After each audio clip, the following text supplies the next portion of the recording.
நிறைய பேர் கேட்பாங்க, அண்ணா டிவிக்கு அரசு வந்துருச்சு, என்னன்னே பிரஸ்ஸையே பார்க்கல, 2 வேலை வெளுத்து விடுங்கண்ணே, 2 பேர் பேசுங்கண்ணே. எல்லாருக்கும் ஒண்ணுதாங்க சொல்லுவேன். ஐயா 2026ல 1,68,00,000 பேர் ஓட்டு போட்டு எனக்கு இவர் வேண்டும், இந்த கட்சி வேண்டும் என்று தேர்ந்தெடுத்திருக்கிறார். அதற்கு மரியாதை கொடுக்க வேண்டியது நம்முடைய கடமை. இவங்கெல்லாம் ஏதோ ஒரு 10 வருஷம் 5 வருஷம் 20 வருஷம் இவங்க எல்லாம் எம்எல்ஏ கிடையாதுங்க. தட்டு தடுமாறி அரசியல்ல இன்னைக்கு எம்எல்ஏ ஆனவங்க தான் பல பேர். டிவி எல்லா அமைச்சர்களும் முதல் முறை அமைச்சர்கள் அண்ணன் செங்கோட்டையன் அவர்களை தவிர எல்லாரும் ஃபர்ஸ்ட் டைம். கொஞ்சம் தடுமாறத்தான் செய்வாங்க. தடுமாறும் பொழுது ஒரு நல்ல சமுதாயமாக இருந்தால் தூக்கி பிடிச்சுதான் விடணுமோ தவிர கீழே அழுத்தக்கூடாது என்பதில் தெல்ல தெளிவாக இருக்கின்றோம். ஏன்னா இந்த நம்முடைய வீதலிட அமைப்பு என்பது இங்க வந்திருக்கக்கூடிய வாலண்டியர்ஸ் நாம் எல்லாருமே மூர்க்கத்தனமாக அதிகாரத்தை பிடிப்பதற்காக நம்ம வரல. ஆணவத்தோடு நாம் இந்த அமைப்பு ஆரம்பிக்கலைங்க. பவருக்கு வரணுங்கிற ஒரே குறிக்கோளுக்காக நாம இங்க இல்லைங்க. நல்ல சமுதாயத்தை தமிழகத்தை உருவாக்க வேண்டும் என்கின்ற ஒற்றை நோக்கத்துலதான் இந்த அமைப்பும் இருக்கும், நம்முடைய அரசியலும் இருக்கும். அதுல எந்த மாற்று கருத்தும் இல்லை. அதனாலதான் நம்ம பல இடத்துல பேசுறோம். அண்ணே இனி விஜய் சார் என்னை கூப்பிடுவோம், சிஎம் சார் என்னை கூப்பிடுவோம். சிஎம் சார் ஒரு ஆர்டர் போடுறாரு.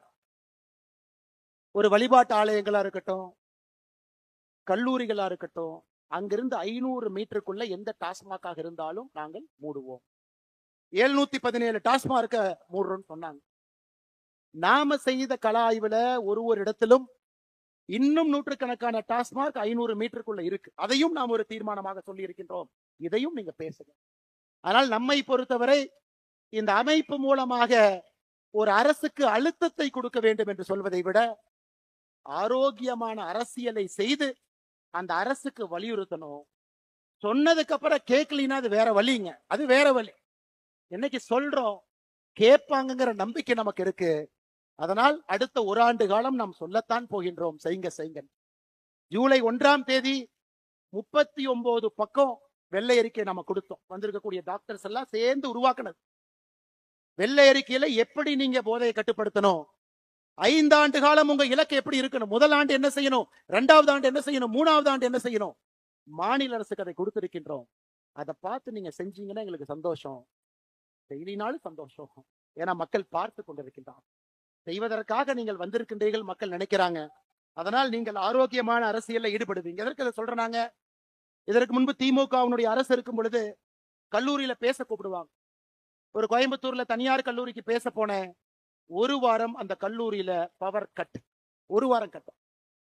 அந்த கல்லூரியினுடைய தாளாளர் போன் பண்ணாரு, உங்களை கூப்பிட்டு மாணவர்கள்ட்ட நல்லது பேசுவீங்கன்னு கூப்பிட்டோம், 1 வார காலம் கரண்ட கட் பண்ணிட்டாங்க. நான் என்ன சொன்னேன் தெரியுங்களா? அப்படித்தானே இருப்பாங்க, நீங்க அந்த அமைச்சரை பார்த்து ஒரு சாரி கேட்டு வந்துடுங்க. என்னன்னா இப்படி சொல்றீங்க? அண்ணே இது எனக்கும் உங்களுக்கும் இருக்கக்கூடிய பிரச்சனை அல்ல, கல்லூரி மாணவர்கள் சம்பந்தப்பட்ட பிரச்சனை. உங்களை நம்பி எத்தனையோ பேர் கல்லூரியில வேலை பார்க்கிறாங்க. இதை தமிழ்நாட்டு மக்கள் பார்த்து கொண்டிருக்கின்றார்கள். ஆணவத்தோடு யார் அரசியல் செய்தாலும் இந்த மண் அவர்களை விடாது என்பதற்கு 2026 தேர்தல் ஒரு சாட்சி. அருமை சொந்தங்கள், அதனால் நம்முடைய வேலையை செய்வோம். நமக்கு எந்த அரசியல் குழப்பமும் வேண்டாம். இது ஆரோக்கியமான அரசியல் கட்சியா மாறத்தான் போகிறது. 2031 தமிழ்நாட்டு மக்கள் முன்பு நம்முடைய அரசியல் கட்சி தமிழ்நாட்டு மக்கள் முன்பு நிற்கும். ஆரோக்கியமான அரசியலுக்காக நிற்போமோ தவிர அற்ப அரசியலுக்காக, அதிகாரம் வேண்டும் என்கின்ற அரசியலுக்காக, ஒரு மனிதனை கீழே தள்ள வேண்டும் என்கின்ற அரசியலுக்காக இன்னும் பெட்டரா காட்டுவோம், பெட்டரா கொடுப்போம், பெட்டரா சொல்லுவாங்க, இன்னும் பெட்டரா செய்வோம், பெட்டரான தலைவர்கள் அறிமுகப்படுத்துவோம், நல்ல மனிதர்களை கீழிருந்து பிடிச்சிட்டு மேல கூட்டிட்டு வருவோம். மக்கள் அந்த வாய்ப்பு நமக்கு கொடுக்கத்தான் போறாங்க. அதனால் எதை பற்றியும் கவலை உங்களுக்கு வேண்டாம் அருமை சொந்தங்களே. அடுத்த 6 மாத காலம் நம்முடைய இலக்கு தெளிவு. 6 மாத காலம் என்ன செய்ய வேண்டும் என்பதிலும் தெளிவாக இருக்கின்றோம். அதை நாம் செம்மையாக செப்பனை செய்வோம்.